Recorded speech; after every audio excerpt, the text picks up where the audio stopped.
The wise tortoise and the other animals, once upon a time in a faraway land called Agu-Uru, where animals talked and lived like people, a great famine came. The rivers dried up, the trees lost their fruits, and there was hardly anything left to eat. The animals were very hungry. Agbogadi, the lion who was king of the animals, called a big meeting in the middle of the forest. All the animals came: Enwi the monkey, Enyi the elephant, Mungbata the antelope, Akuki the dog, Nwamba the cat, and even little Aju the snail. Mbekwu the tortoise, the wise one, was there too. Agbogidi the lion stood up and said, "This famine is very bad. If we don't do something, we may all go hungry and fall sick." The animals thought and thought. Then one of them stood up and said, "We should make a hard decision. If we each kill our mothers and eat their meat, maybe we can survive." The animals looked at one another.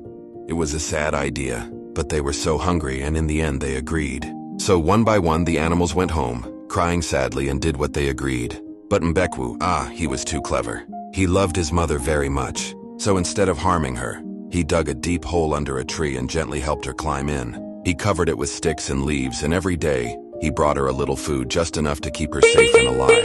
Weeks passed. The food the other animals got from their mothers ran out. Soon they were all hungry again. Their bellies rumbled and their legs grew weak. But Mbekwu, he looked fresh and round. His shell was shiny, and he walked with energy. He didn't complain at all. The animals noticed. "Wait," they whispered.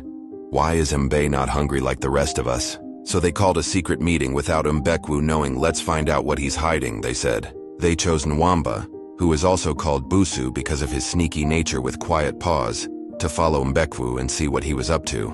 Early the next morning, Nwamba tiptoed behind Mbekwu as he walked through the bushes. Mbekwu didn't know he was being followed. He went to a quiet tree and looked around. Then he moved the leaves and opened the hole. From inside, his old mother smiled up at him.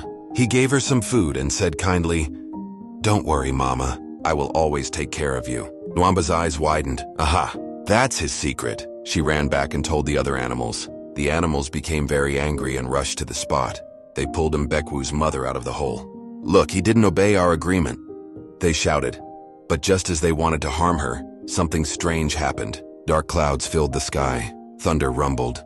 A loud voice came from the sky. It was the voice of the Great Spirit. "Stop," the voice said. Mbekwu did the right thing. He honored his mother and used his wisdom to protect her. "Because of this, I will bless the land again." Suddenly, the wind blew softly and rain began to fall. The rivers filled up, the trees grew green, and fruits began to appear. The famine was over. The animals were so happy. They danced and sang. From that day on, the animals respected Mbekwu for his wisdom. And Mbekwu became known everywhere as the wisest animal in Agu-Uru, as the one who loved his